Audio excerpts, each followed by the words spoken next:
Practice always makes perfect. Nick Mayhugh is a natural goal scorer on the soccer field. I mean, there's no other feeling like it. The Purcellville native shines on the biggest stage as a member of the U.S. Paralympic men's soccer team. Being able to also get to Division I and play with Radford and play with such amazing people here that push you every single day to get better.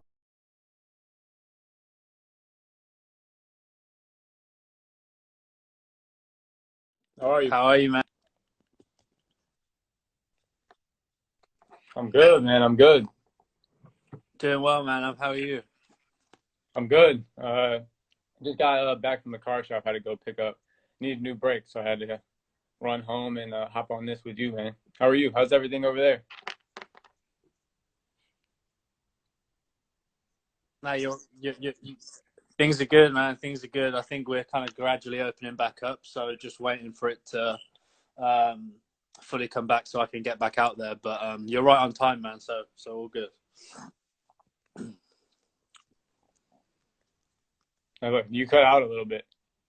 Yeah, I think the connection's not the best. I did a live yesterday and the connection wasn't good either. So I don't know if it's Instagram or me, but No, you're fine. Can you hear me all right now? Yeah, no, I can hear you now. I disconnected from my Wi-Fi, so I should be good. Okay, if that happens to me as well, I'll take it off so we're off the Wi-Fi. Okay. Yeah, no problem. Are you still training right now? What are you up to on a day-to-day? Yeah, so I mean, before all this, I mean, I was training 10 hours a day, 6 days a week, with a coach here in Virginia. Yeah, so I mean, as of right now, though, we just started a new program last Monday, and I've been training every day, just try to get touches on the ball at least, just get outside, do something. But I mean, I've just been trying to keep up as much as I can and do as much as I can with what I got. But Right. I mean, nothing. I mean, I don't have the luxuries of going to a gym or the luxuries of having my coach by my side. So it's a lot different. But I mean, if you're built for it, you'll make it work. Right. And you're training for athletics now, right? Or are you doing some football as well? Yeah. So that's the plan is to continue to do both. I mean, I'm never going to step away from the game. I'm never going to not accept a call up from the national team. So if my coach obviously wants me there, and I've expressed my interest as well, I mean, that's not the point to not play anymore. But right. I mean, just the opportunity that I have to go to the Olympics and hopefully bring home a medal or qualify first. I mean, and then to hopefully go and bring home a medal. That'd be amazing, man. In Tokyo as well. What are you going to go and try and do? Which events? So right now, the main thing is probably the 100, the 200, and then my coach wants me to run the 4, but dang, sprints. Yeah. So mainly he wants me to do the 4, but I'm not sure. I don't know if I'd be up for it, but I mean, if I train for it, I'll be all right. But we'll see. That's a conversation man. that we'll have. That's nuts. Like I remember the only time I've ever run was in like high school in England, and I never felt so many nerves being on the block. So I ran a relay, and like a 4x1, and I think I ran a 200, and it's just so scary, so much scarier than football. I found. Yeah, because you're on your own right there. It's only you in the zone, like no one else there with you. Scary, man. Yeah, I mean, it's completely. That's the thing. Like, I mean, you could put me in the World Cup on the PK spot against Brazil last summer, and I have no nerves at all. But running. But I mean, I'll be training and I'll get in my blocks and just be on a track. I mean, like 15 minutes away from me, and I'll be sweating. I'm very visual. I'm a very visual athlete. So before any soccer game or anything, I'm trying to visualize myself on the pitch, scoring a couple goals, doing anything I can do to help us win. And when I try to envision myself on the track in Tokyo, I mean, I can't necessarily do it because I haven't been there, you know? So yeah, it's new for you. It's very new. It's completely new. It's going to be a very interesting experience for you, but I'm sure you'll go out there and do well. Appreciate that, man. Thank you. All right, bro. What we'll do is how we'll kind of work it is we'll chat for like 30 to 45 minutes, and then we'll just do a Q&A with all the people watching for the last like 10 or 15. Okay, so just start me off kind of with your soccer career, where you started, and then we'll kind of get up to how, you know, you discovered that you had CP, and we'll kind of go through that whole story. Yeah. But just start me off in your youth career and how you got into the game and, developed your love for the game. Yeah. So actually it's a funny story. My dad's best friend, growing up, he was a from England, and Okay. he actually lived with us for a couple of years and taught my brother about the game. And so my brother's 5.5 years older than me, so that's where my love of the game came from. It came from my dad's best friend who was over in England. He's a huge Liverpool fan, and I mean I'm a Liverpool fan now. Obviously, nice. That's the first team that I ever knew about from him. So I mean, growing up and just watching my brother play, watching him do all the things that he did, he was always my biggest role model. So I always wanted to do what he was doing and be better than him at it. So as soon as he started playing football, I kind of picked it up and wanted to be good at it, and played. And I was born and raised in Virginia over here on the East Coast. So I grew up playing at the highest level that I could over here in Virginia, and then being able to go and play for ODP, the Olympic Development Program, and represent Virginia, get invited to regional camps, national team camps, things like that. I mean, that was the top of the top. So, and at this point, like I always knew in the back of my head something was necessarily wrong with my left side, but I never let it affect me, and I never kind of accepted that. How did that talk to me about how did it feel? I know you know ultimately you have a dead spot in the right side of your brain, but how did it feel growing up, feeling like? Yeah, so basically what I always describe it as, and the funniest thing that I can kind of relate it to, is when you hit your funny bone on one of your arms, like you get that tingling sensation along your arm. Like that's what my entire left side feels like, but to a lesser extent. And but it's all the time, 24/7. That's what it feels like. So it's still there. Yeah, but I don't really notice it because it's my norm. Like I grew up with it. It's kind of what I've lived through my entire life, so I don't really notice it. But I mean, the times that I do hit my funny bone with my right or something like that, I'm like, yeah, that's what it feels like, kind of. That's the easiest that I can do. But the funniest thing is, back in elementary school, I failed the recorder. Like we had in elementary school here in America, we have a plastic little flute that we have to play, and we have to play songs. Yeah, I know what that is. Yeah. Yeah, and I actually failed it. Because I couldn't feel the holes with my left hand. And so I was like the only one in my class to fail it. So that's right kind then, of when people I didn't understand and didn't know wrong, huh? Just kind of felt like I feel like something's wrong, but that wasn't really diagnosed at that time, was it? No one. Yeah, no. I mean, I remember growing up and always used to complain about it because I couldn't tie my shoes. I couldn't type on a keyboard. I couldn't get dressed without leaning up against the wall, trying to not to fall over. And I remember when I was younger, I used to lock myself in my room and try to teach myself how to walk back and forth in my room to try to hide the limp that I had in my left leg. And I mean, it incorporated right onto the pitch where I grew up with coaches that used to always say, we're going to do a possession drill. Everybody can use 2 feet, unlimited touches. Nick, you can only use your right foot, or you can only use your left foot 2 touches. If you use your right, then you have to be running for the rest of the practice. Because you're so right foot dominant, not because you wanted to be right foot dominant, but because the left side of your body was you were unable to use it really. Yeah, exactly. So it's crazy. Just kind of, it was weird to.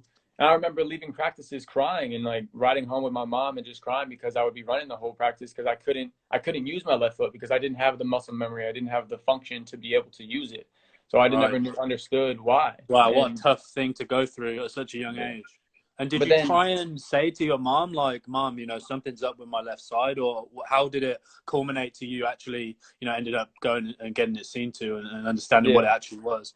It's funny because my mom, because growing up, I was just so stubborn. And I used to always say, she didn't, my mom, my dad, my brother, no one believed me. But it wasn't that they didn't believe me. It was just that I was such a hyperactive kid and I was so fast and I was so good at soccer so young that they never really were able to tell that anything was wrong. So because you were still such a good athlete that you were able to still do well, even though, the left side of your body was struggling. Yeah, it's crazy. So it was, and then up until, it wasn't that I wouldn't use my left foot. I just didn't really need to unless I had to. I would use it if I had to, but I never used to score with my left foot up until. And I remember after those practices, I would come home and I would tell my brother, I'd be like, hey, look, I can't do this with my left foot as good as I can my right. Yeah. What can we do? And he would make me do drills, dribbling drills and stuff to better my left foot. And we would do it for hours until the sun went down.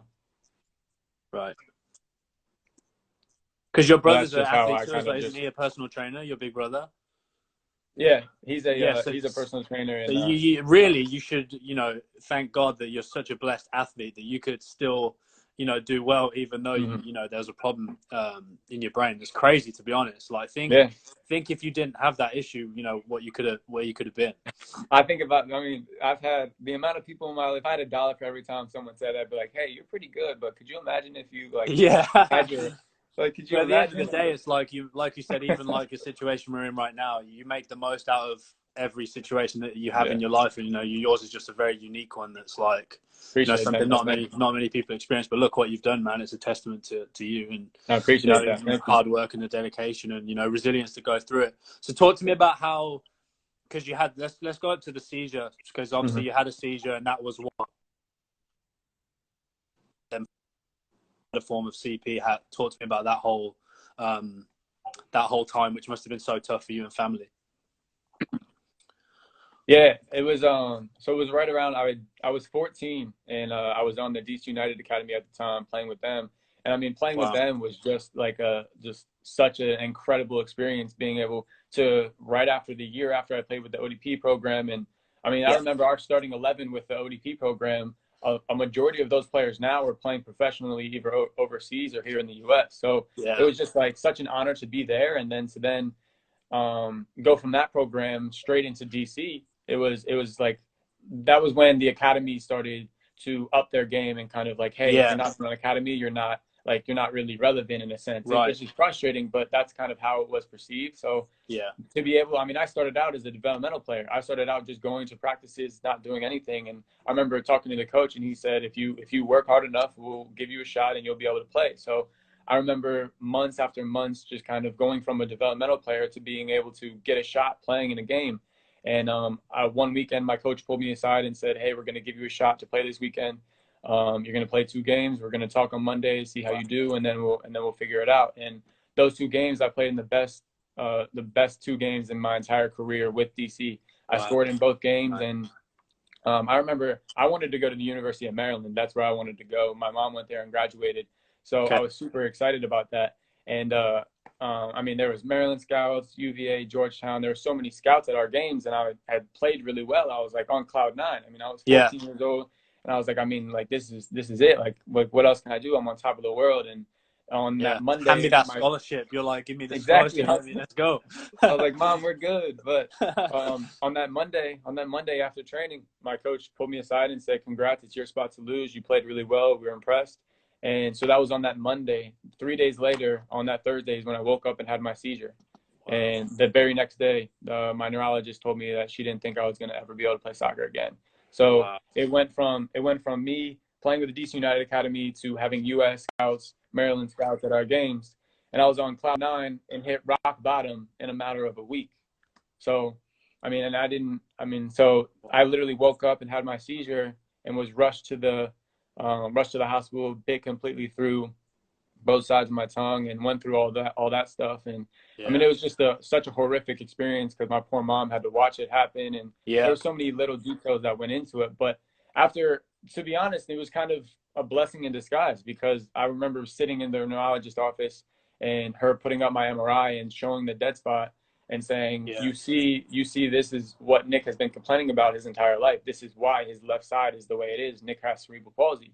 And I remember looking at my mom and looking at my dad and being like, do you guys believe me now? Like, finally, like, you guys finally believe me. And it just kind of, it was a sense of relief, because you knew what it was. Finally, you knew that because you always knew, like you said, and I've read, you knew something was wrong, but to not know what it was, maybe that was the worst thing. So to find out, at least later on in life, where it would have been worse.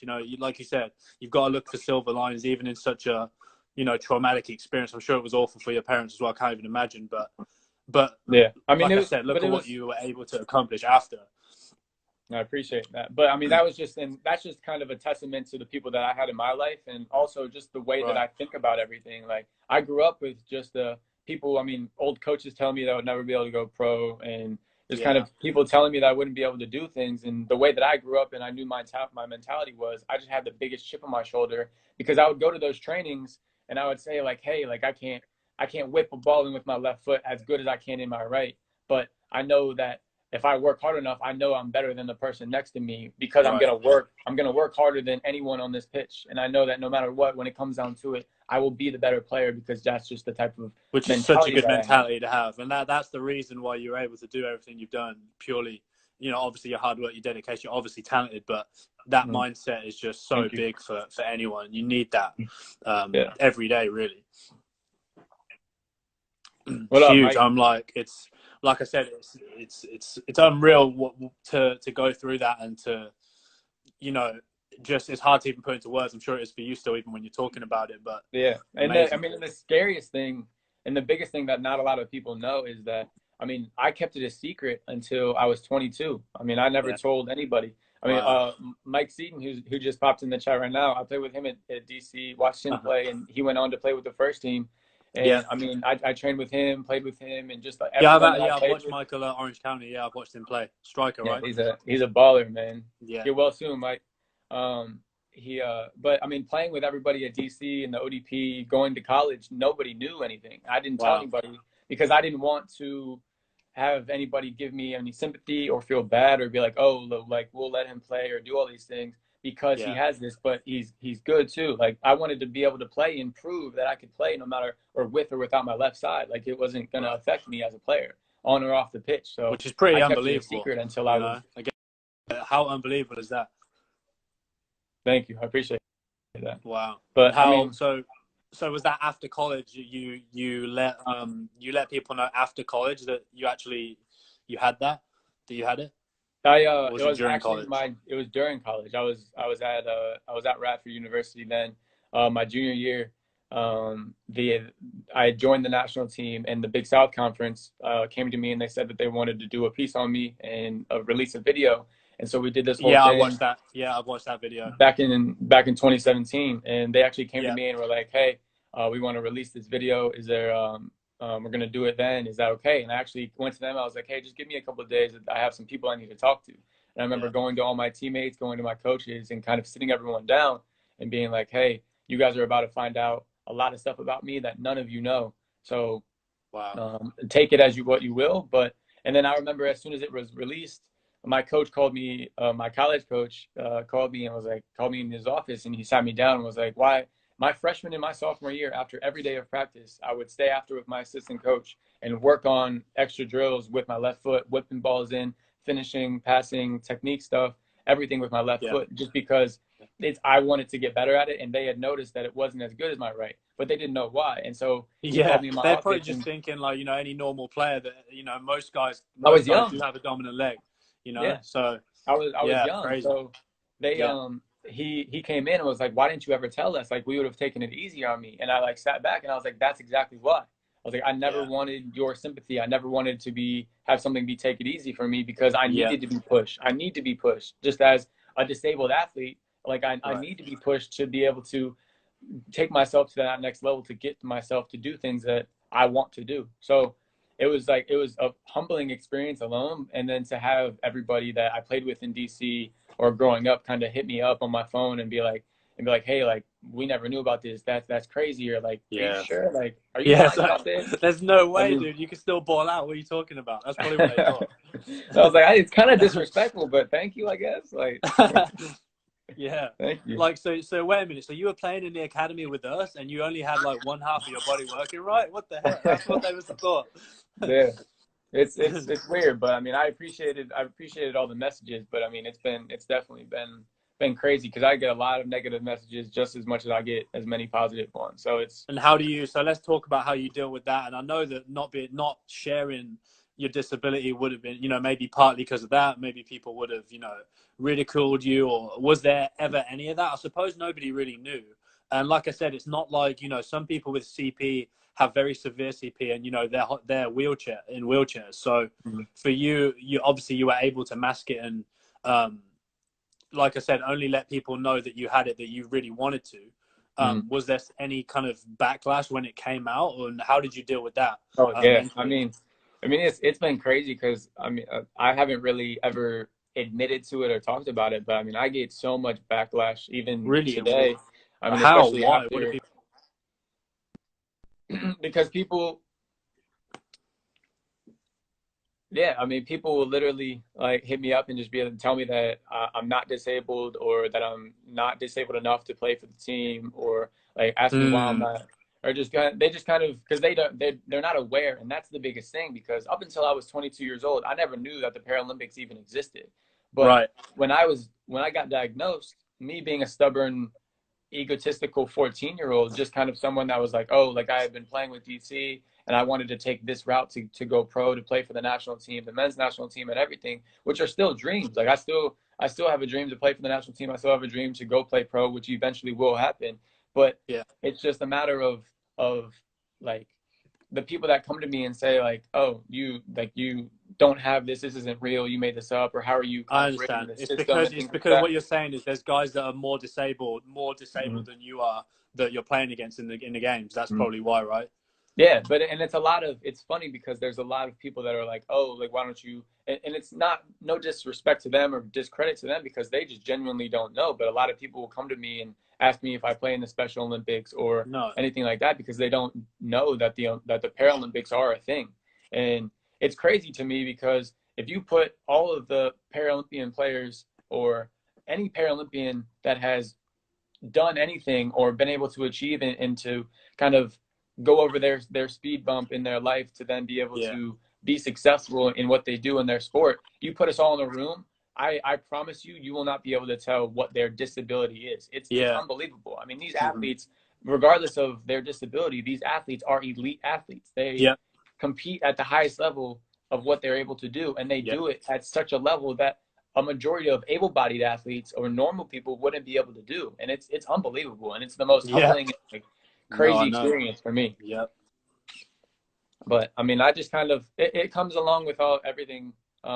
It ties into what sort of you kind of have to deal with being an athlete or playing with the national Right. team, or kind of being a professional.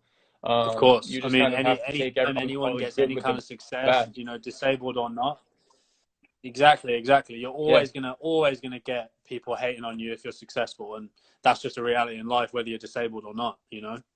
yeah, yeah. It's just how you react But to it, like you and I said, don't you have to really. exactly, exactly, Yeah. exactly. Mm-hmm. And you have such a strong That's mentality. crazy, I'm but sure that's what kind of served you well. You know, yeah. dealing with that. So let's talk Mhm. about obviously coming through Radford. I know you had a pretty successful time there. Can touch on that a little bit, and then talk to me about how the playing for the US came about, how it was to pull on the jersey. You know, scoring goals for the national team in World Cups. I mean, stuff that you dream about as a kid. You're wearing Mayhugh on your back. You know, Yeah. unbelievable. I can't even imagine um, how that must have felt to achieve that. Talk to me about that whole journey and how that all culminated into playing for them. Yeah, that's good, Sam. I mean, like it was, so going through Radford, it molded me into the type of man that I am now. I mean, I went into Radford and just kind of had to prove myself from the start. So I wasn't given Yeah, anything. No one really knew anything about me, regardless of anything that it was, and I didn't really get a real shot due to right. injuries and things that I had to go through until my junior year. I came in like the best physical shape of my life, worked my butt off all summer, all spring to be able to come into the fall and try to contribute something. And I remember I was injured my freshman year, and we won a championship, and just to kind of be in that experience and get that emotion. But Yeah, I wasn't able to play because I was injured. And then I yeah, finally got to be able to play. And one day, I think it was alumni weekend. I mean, the stadium was packed, and I finally got my first start with nice. university at the Division I level, because I mean, I was one of my coaches at Radford in my early career told me personally, he was like, you're not good enough to play at Division I. You won't be successful. You're not going to score, and that's just is what it is. And I remember finally being able to get my chance to start, and in the first 15 minutes was able to score and play really well in that game, and and to be able to just kind of game to Wow. kind of have that sense of Showed peace him. of like, hey, like I'm here, like I proved you wrong, I proved anybody else that didn't, and I kind of just Yeah, earned the respect for my teammates. And then unfortunately, the very next game, I got 2-footed 2 minutes into the game, tore my MCL, was out for the rest of the season. dang. But Oh my god. um, yeah, man, I mean, it's been a roller coaster, but I mean, and then to be able to then translated to the national team. I mean, to go from Radford, and I mean, I was still playing at Radford when I joined the national team. So I was from Roanoke, Virginia, to where did we go? I think we went to San Luis, Argentina, and I flew back and forth and was there for a month and was playing with the national team in the World Championships, and then would fly. I remember I flew back from the World Championships back in 2017, and then the Copa America in 2018. I flew back from both of those tournaments straight into university. Woke up the next practice, and 2 days later was playing in a game with Radford. So crazy. I mean, it was a whirlwind to be able to do all those things while I was still in university. But being now and kind of having more so experience playing with the national team and to contribute on the national level, I mean, it's like you said, it's a dream come true. It's what athletes always dream of. Yeah. You know, just being able to wear your name on the back to get and to rep it? the Did crest. you have to trial, and did you have to? How was the process getting on the squad? I actually found out about the national team, the Paralympic national team. I found out about them on Instagram. The U.S. Soccer had reposted. Yeah, U.S. Soccer had reposted an advertisement for them and said, if you're interested or if you qualify, because the 3 qualifications for the para 7-a-side national team are TBI, traumatic brain injury, stroke, and cerebral palsy. And I knew I qualified, but I didn't really look into it. I didn't really think anything of it. And my brother encouraged me to email the coach, and we hopped on a call, and he gave me like an hour rundown of the team, of the program, what they're about. And they flew me out to Chicago to train with the national team for the first time. Wow. And then a couple of weeks after that, I was on a plane to Santiago, Chile to represent the country for the first time. And I mean, crazy, it happened so fast. But wow.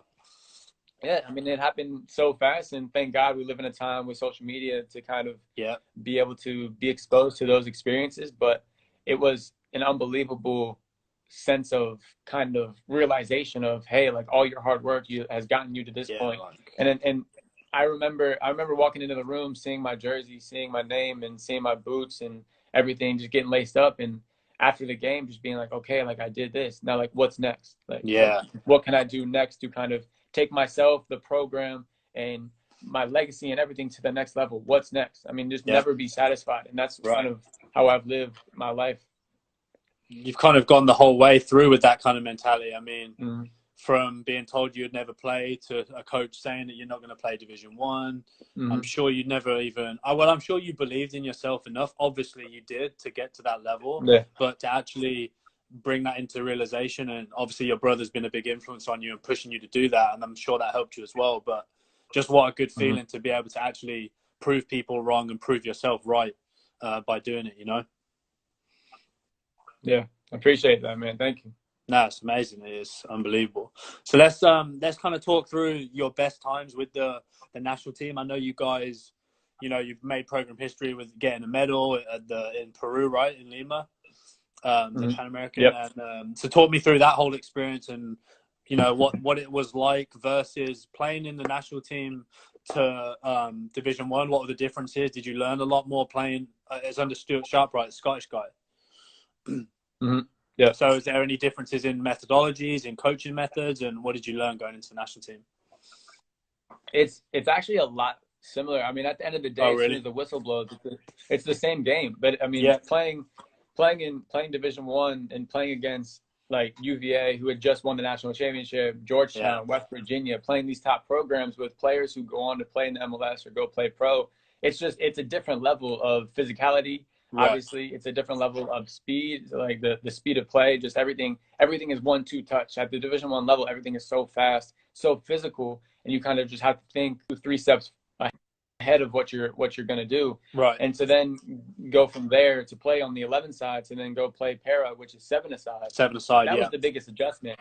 That was the biggest adjustment, because the field isn't that much different. It's still a massive field. There's a couple of different things, but probably the biggest thing that I had to get used to is that para has no offsides. So you wow, really? Yeah, so there's no offsides in para, so you can actually use that to your advantage. But that was the biggest thing. I mean, because the physicality is still there, the speed of play is still there. You know, it's the top and it's the most elite level of para soccer that you can play in the world. And then going and playing from a Division I program and having that mentality of, hey, like I can play here, I can hold my own, I can score, I can start, I can kind of also go and play for the national team and hopefully contribute to then win a medal and do everything that I did last year. It's the same mentality, but the ideologies of going from playing with somebody in Division I and then going to play for somebody like Stuart Sharp, who's an amazing coach. I mean, like I lean on him for a lot. I like there's the biggest thing, and probably the advice that I would give myself when I was younger was to always ask as many questions as possible. Yeah, because there was a lot of things that I came into the program and I didn't know. But I was so stubborn when I was little that I didn't want to ask questions because I didn't want to be seen as kind of that guy. Yeah, right. Like, right, but I you mean, should as soon as I got into the national team, the first thing I did was ask as many questions as possible. I sat down with the veterans of the team, the captains at the time, with the coaching staff, and just asked as many as the questions because as an athlete, I was like, okay, like I'm here. What can I do to get us to the next level or help us get there? So to be able to play World Cup and represent my country, have so much success there, and then to be able to go to Peru and first medal in program history in the Pan American Games was unbelievable. But I mean, all those accolades and things like that, Player of the Year and things like that, those are cool. But I mean, those don't really necessarily mean anything, you know, until we're the #1 team in the world, until we win the World Cup, until we're winning gold medals. That's kind of all I'm focused on right now. Right. And that's, I'm sure, a goal of yours in the future to go and do that. Absolutely. So obviously achieving that, like I said, we've talked about mentality a lot. I know, you know, kids watching this that will be watching this when I put it on YouTube and break this up.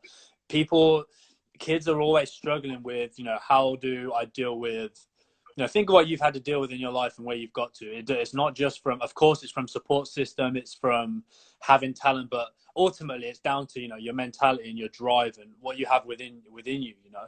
What advice would you give to kids that are struggling to be mentally strong? Maybe there's people around even them. What would you say to those people?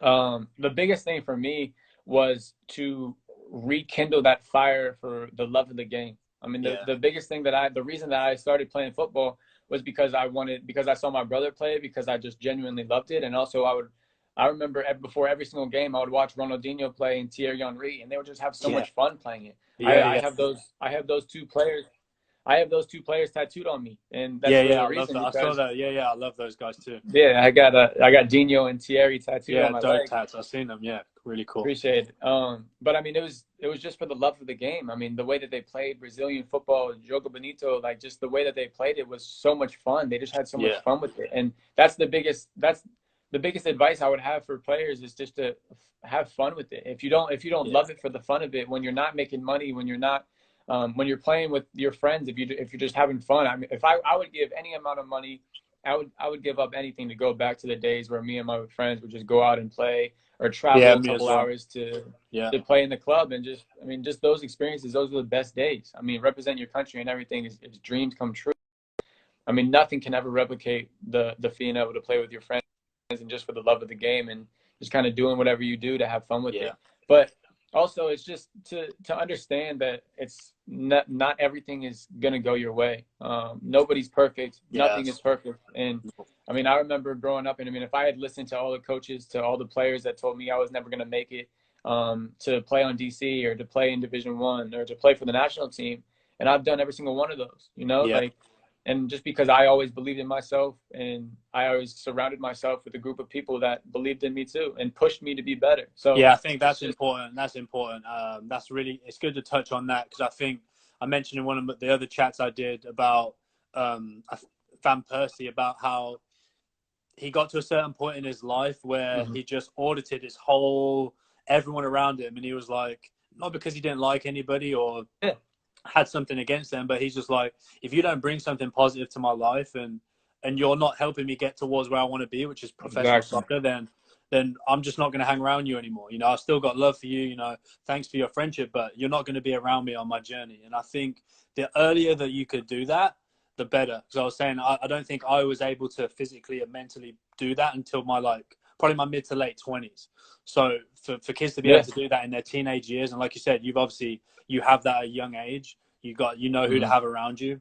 I think that's super important to touch on for people that are aspiring to get to a certain level in the game or in life, you know?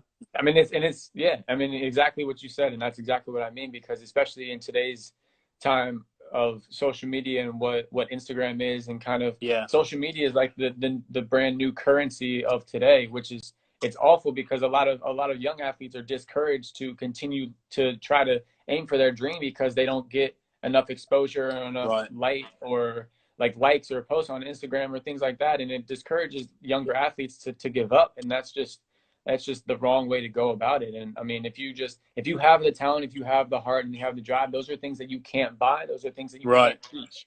I mean, there's plenty of things that you can't teach that you kind of have to ingrain within your daily life and your mentality to become the best player and the best person as a human that you can be. And if you do that and you surround yourself with the best people, then you're going to be successful no matter what you do, on and off the course. Exactly. Obviously, it comes from within, but who you surround yourself with is so important. And like you said, the social media, it just doesn't. None of that stuff really matters. If you've got the drive, the work ethic, whether you want to be a soccer player or whatever you want to do, you've just got to get out there and put the work in every day. And ultimately, hard work and dedication and mentality, of course, is what's going to help you get there. Whether you make that in football or in whatever you want to do, that's the most important thing. And I think to your credit, I remember a couple of years ago, I mean, when we first met, I mean, your audience wasn't as nearly as big as it is now.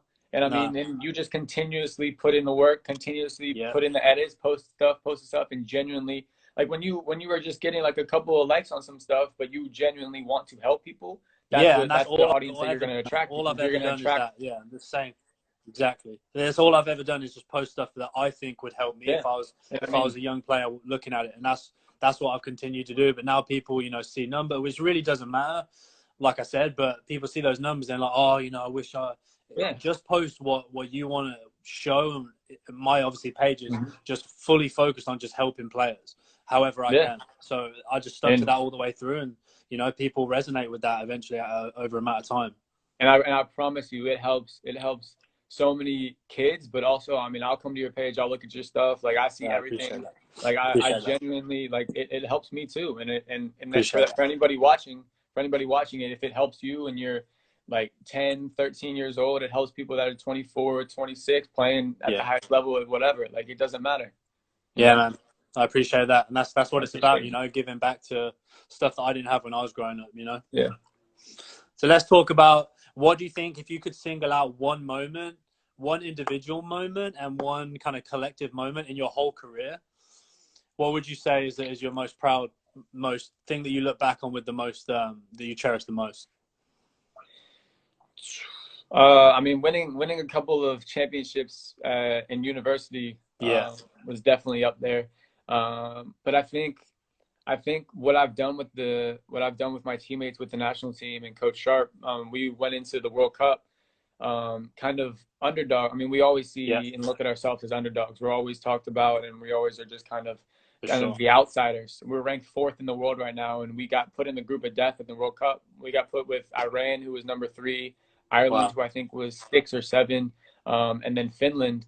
And so that was our group stages, and we had to play Iran first. And we actually went into the game. We went down 2-0, and we were able to come back. And I was lucky enough to score 2 goals and score the game-winning goal in the 90th minute. But collectively, if we didn't go into it, what a feeling that must have been to do that, man. I mean, I think that definitely, up until now, that is probably my favorite moment within my career professionally. But just because we understood what it took as a team to get there, the coaching staff and what the technical staff put in, and the players, the months of training that we had put in to then be able to beat them and kind of make a statement, win our group for the first time in World Cup history, to then kind of put ourselves on the map and be like, hey, like we're here to make some noise, and actually we mean business. So that was definitely just as a collective group to No, I mean, obviously, individually, it's a great feeling. I mean, to be able to score a last minute goal for your country For is your what country, dreams yeah, are made unbelievable. of, man. Yeah, I mean, amazing. Like that makes my like hairs on the back of my neck stand up just talking about it. yeah, I get chills watching the video, but I mean, Yeah, and that's something you can cherish forever. You can show that to your kids. You know, it's something mhm, you always have with you. No one can take that away. You know. yeah. That was what was the other one? Individual and like collectively. So you covered them both. I Oh, there mean, you go. Yeah. but I mean, yeah. yeah, just unbelievable to be able to do that and to from you know what you came from and have to go through all that. Just show, like I said, it's inspirational to listen to. I really wanted to bring you on and talk about it because you know I watched that video a couple of years back. I didn't know you at the time, and I just thought, wow, you know what a person this guy must be to have gone through that so young. You know, a lot of players, a lot of people, they would have listened to the doctors and be like, oh, I'm just never going to play. I'm just going to accept that. But for you to not accept that and to prove so many people wrong and prove yourself right along the way, I just think it's unbelievable. And I hope that, you know, you can achieve even more with the national team, you know, and in your life and with athletics, which we'll touch on now. So Yeah, now, appreciate obviously, that. Thank you. yeah, of course, man. Obviously, the crazy athlete that you are, now you're going into the track and field world. So talk to me about how that came about. Have you ever been ran track before? Like, how's that all come to pass? So I was actually they actually reached out. The old head director, the old head director of para track and field actually reached out and sort of recruited me in a sense, and kind of just because as of right now I think they don't have any athletic runners in my classification for their para team. Oh, okay. So they kind of reached out, and I was always interested. Yeah, and I was always interested in other sports, like, because I never knew about the Paralympics, but I always was interested, like, hey, like, okay, if I can play soccer, what other sports can I do? Like, I kind of want to take it full advantage of the opportunity that I've been given. So, in this entire new world, so why not? And so I reached out to them, and they actually sent me down to UVA, and I did a time trial with the head track and field coach at University of Virginia, and I ran really, really well. And got on the phone with the head director after that and said, hey, like, we can make this a reality. Your times are good enough to hopefully then be able to qualify for the team and go to Tokyo. If you want this to become a reality, let's make it happen. Because at first it had just started as an idea, you know, like it was just like hey, let's do it. But then I actually got on the track and actually ran a little bit, and I was like, hey, like I feel like I can do this. Let's get it done. Let's go. Let's make some history. Because and so as soon as I got back from Peru and won the bronze medal with the national soccer team, I got back and spoke to U.S. Soccer, spoke to Team USA track and field, and found a coach here that I trained with for the last 5.5, 6 months, 10 hours a day, 6 days a week. Yeah, I was saying you've just been going all in on the training, straight into track and field, like life dedication, straight over to that. Yeah, we had I had like 2-3 weeks off, I think, in back in October, maybe a month. I just kind of needed a break from everything from the past season of the summer, and then it was right back into it, man. I mean, I was training every day, and it's just the most humbling experience because I am terrible at it. Like, and it's the hardest thing to kind of admit. But to anyone watching, like it's definitely the hardest thing to admit that you're bad at something. And to be honest, like I've never been really bad at anything athletically, at least. So. I mean, I was terrible at the recorder. I couldn't play that. I'm terrible about those things. But nothing athletically, you just excel mostly. Yeah. So, I mean, to be able to then get on the track, get into the blocks for the first time and come out of the blocks and watch a video of me do it, I was like, that is ugly. Like, you are terrible at this. And it was just like the most... You as a person just speaking to you now, you're just like, hey, let me improve that. Let me master this. You know, I'm sure that's what you're thinking. Yeah. Yeah, so I mean, it was funny because back in November 15th, I won't forget it. I have a video of me November 15th, me coming out of the blocks, the first time I had run out of the blocks. And the video is awful, terrible. And that was back in November. And now I have a video of me, and just to be able to see the little increments of improvements that I've been able to make. And I mean, and it's not easy, and it's not going to, I mean, I wasn't going to be able to go to Tokyo this summer and be at my like best, and I'm not going to be able to go to Tokyo and be at the best because I'm going to be competing against athletes who have been running track and field as long as I've played football. So it's going to be a lot different. Like, so I kind of have to fit in a career worth of work in less than a year. But I've been given a blessing in disguise, in a sense, to have everything and have it be postponed, because now I have another year to train, prepare, to work on my technique, improve, to get faster. And I mean, it's an entire different world that I know nothing about, and I'm just so excited to be able to kind of take a lot of the thing. I have a couple of moments in my life where I've had to take a leap of faith, and I think as athletes, as younger athletes who watch this, is you kind of have to take a leap of faith to eliminate everything else in your life that isn't going to help you get to where you want to go, whether it is to play professionally, play football professionally. And you kind of have to take that leap of faith of like, hey, I'm going to give 110% of what I have to make my dream come true. And that's where I'm at now. I have to take this leap of faith to jump into a world of track and field athletics that I know nothing about, that I'm terrible at, but eventually I'm going to be able to qualify for Team USA, and I'm going to go to Tokyo and hopefully bring back a medal. Hopefully, man. I'll be praying that you do, and I'll be keeping tabs on your journey. I'm sure you will, man. Like, listen, think of all the times think of all the times in your life where you've been way up against the odds that you've come out on top. So even to be in with a shout of going to Tokyo is a huge achievement, but I know that you'll do so well there. I appreciate it, man. Thank you. Yeah, of course, man. So let's talk about kind of like your goals for the future. I know obviously you still have goals in football, you still have goals, obviously you have goals in track and field now. If you could, this is a tough question, if you could kind of go in front about 5 years into your life, where would you want to be at on a professional level? 5 years? I mean, let's say whatever in the future. What do you want to achieve? You know, where do you want to be? So what do you want to do? The biggest thing, I mean, obviously, I want to hopefully be able to take the national team as far as I can take it. But I mean, as a kid, as a future goal of mine is to always either play professionally here in the U.S. or somewhere overseas. I want to take that. I mean, that was my first dream growing up. Yeah, I remember watching DC United play. Going and being a ball boy, and I remember just being like, hey, like I want to do that. That was my first dream. I want to be a professional footballer, and I'm a professional footballer in my own sense right now. But I don't think personally it will ever I won't feel like I've hit that or been successful until I do it officially. And so whether it's here in the U.S. or somewhere overseas, I think I think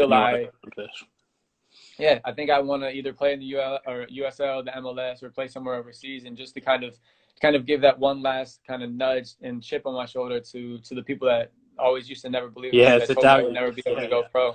Yeah, you know, so hopefully after, I mean, but like the window for me to compete in the Olympics is incremental, but the opportunity that I still have to hopefully play football, given that I take care of myself and my body. But I think that's the ultimate goal, is to play here in the U.S., to represent somewhere here or play somewhere overseas, man. And just kind of. I don't put anything past you, man. I appreciate it. Thank you.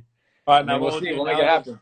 Yeah, I'm sure, man. And like I say, if you're ever in California, we'll get on. Hey, that's what I was gonna say. If you're ever out here, dude, we'll go out there and we'll put the work in for sure. I will, for sure. I mean, after all this, I'll see you on the other side of all this for sure. Because now that everything got postponed an entire year, I'll have a lot of free time. So I'm definitely gonna fly out there and we'll get some work in for sure. Legit, man. All right, bro. Let's answer some questions from people.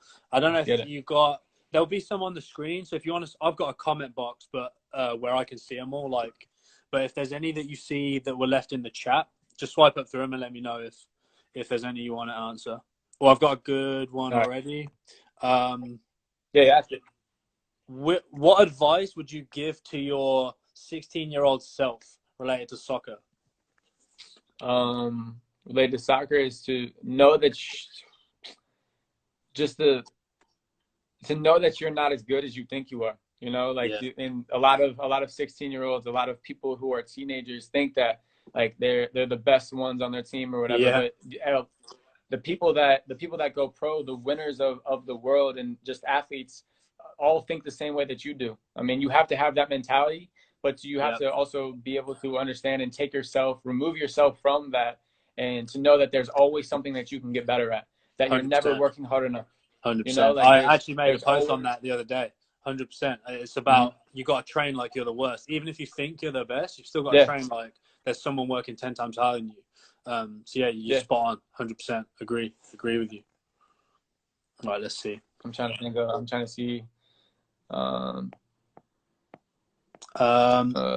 There's a good question here. So obviously you've had, I'm like paraphrasing, but there's a bunch of things you've had so much to overcome in your career, you know, the disability, the being told you never play again, the being told you wouldn't play in college, you know, making the national team, blah, blah, blah.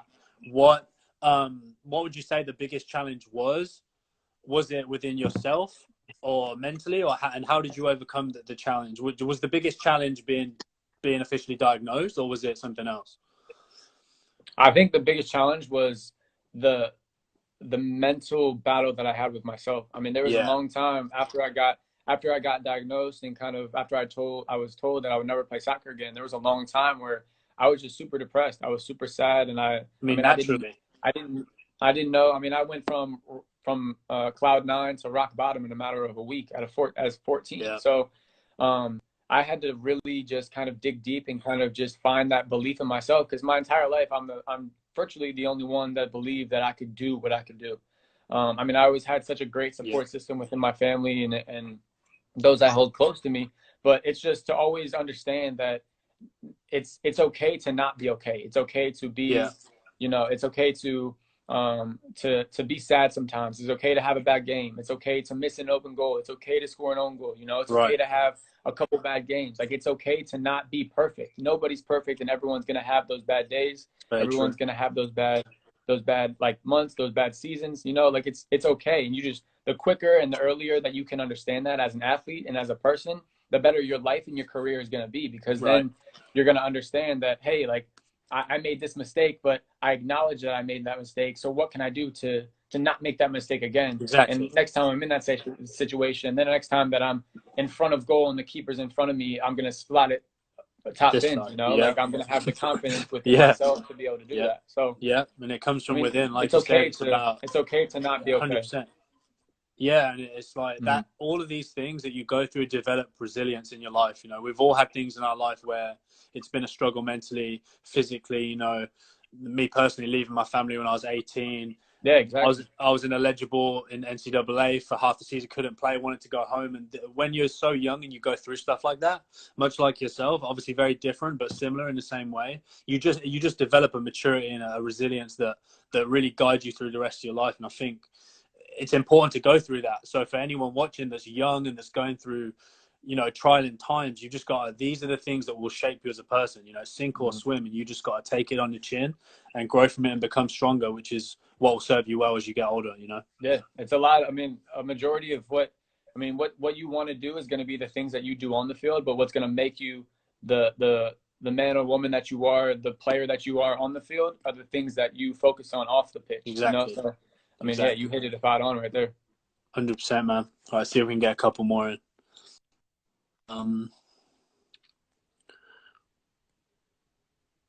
Yeah, I'm trying to see. I've got a few. Yeah, some people are asking about.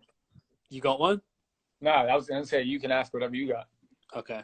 A couple of people asking about your diet. Since you're training so much right now, what's your diet like right now?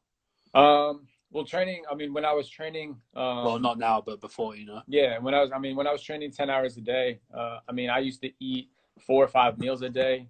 I mean, I would wake up and eat something, and then probably have like a protein shake in between lunch and stuff, and then I'd go into the gym, do some flexibility stuff, do some core and control stuff, and then eat lunch, and then work out and lift, and then eat again, and then go out to the track and run on the track and eat again. And it was just kind of, it was the biggest thing about your nutrition is the discipline, the consistency to be able to hold yourself accountable for what you know that you need to do. Yeah, like it's hard. It's easy to meal prep, to do all those things, but it's hard to physically. I mean, me myself, like my coach sat me down a couple months ago and was like, hey, we need to add like 10, 15 pounds. You need to gain weight. You are too skinny.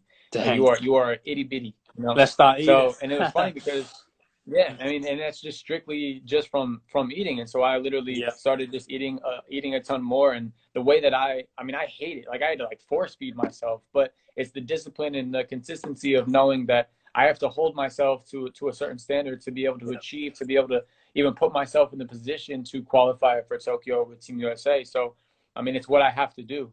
And 100%. I mean, gotta do what you gotta do. it might suck, but I mean, the biggest thing, and a lot of people don't understand, is that like your nutrition, and if you just kind of change your diet to eat healthier, to eat better, eat more consistently throughout the day, then like you're just gonna overall feel like a better person. Your mood's gonna be better. You're gonna sleep better, and you're gonna perform better at the end of the day. Yep, makes you a better athlete. Mm-hmm. Someone asked about Warzone. Is Warzone what you play with Weston and Christian? Yeah, so yeah, that's what me. I don't play that, so I don't know. Yeah, me, Christian. Yeah, Weston and I and my boy Nick Tadagui, they play for Shelka. That's what we're on it all the time. All right. Whenever we have some downtime, we'll get on and play that. It's super fun, man. I love video games. I stream on Twitch and. Oh, nice. Now the thing with me is I love video games too, and I'm like FIFA was always my game, but I have such an addictive personality. I had to like sell my Xbox because I was playing it like taking over my life, like 12 hours a day, like playing all the way through the night. So I had to get rid of it, or else I would never. Because I'm not a kid anymore. Like I've got a job and I've got to work and I've got things to do. So I couldn't do it. But if I was a EPL footballer, or if I was Christian or whoever, Western, I'd be playing it all day long because they've got downtime right now, you know. Yeah, exactly. I mean, it's funny. I mean, I was the same way in college. As soon as I get home from training or as soon as I get home from class, I would be on FIFA all day. Yeah, I can't play FIFA. I mean, FIFA now is a little different, but whenever I have some downtime, I love playing. And we'll call up West and all those guys, and we'll play with them. It's fun. That's dope, man. Cool to kind of communicate with those guys as well, you know. Boys. Yeah, they're awesome. It's dope. All right, man. We'll finish it there. I just want to really thank you for coming on. I really wanted to absolutely tell you, you know, what an inspiration is, just listening to you, and I appreciate you opening up about, you know, such a tough thing. But it's good that you're able to kind of articulate it so well, and obviously you've come to terms with the whole thing, and you've done so well in your life from it. So I just want to thank you again, man. Thank you for coming on. Yeah. So Ali just asked a question. What can I do to really impress the coaches even more? Yeah, that's good. A simple answer. Ask the coach. You know, just work. The things that he's going to tell you is to work harder, to be more active, to ask more questions. And the thing that I'm going to tell you is to ask as many questions. And when you're setting up to do drills, collect the balls, carry the balls. Yeah, good attitude. You know, I mean, just having a good attitude on and off the pitch. That's probably the biggest thing to impress your coaches. Your coaches are always watching. When I was at DC, they were always watching who was the one to carry the ball bags, who was the one to always pick up the cones, to just make sure that the pitch looked cleaner when we were off it than we did when we walked in. You know, so. Yeah.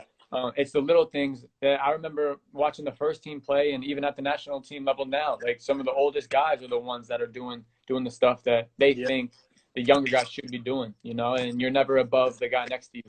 100%. On a team like that. Asking questions is huge. Is huge from a young age. Yeah. All right, Nick, I appreciate you, man. Thank you, and keep doing what you're doing. I mean, you're inspiring the next generation to come. You continue to inspire and help me, and I mean, as soon as on the other side of all of this stuff, I hope you and your family are doing well, staying safe. Good, but on the other side of all this, I'll be sure to fly out there, and we'll get some touches in for sure. For sure, man. All right, much love. Thank you for your time, man. Take care. Man. Thank you. Much love to your family. You too, bro. Thank you. Take care, man. You too.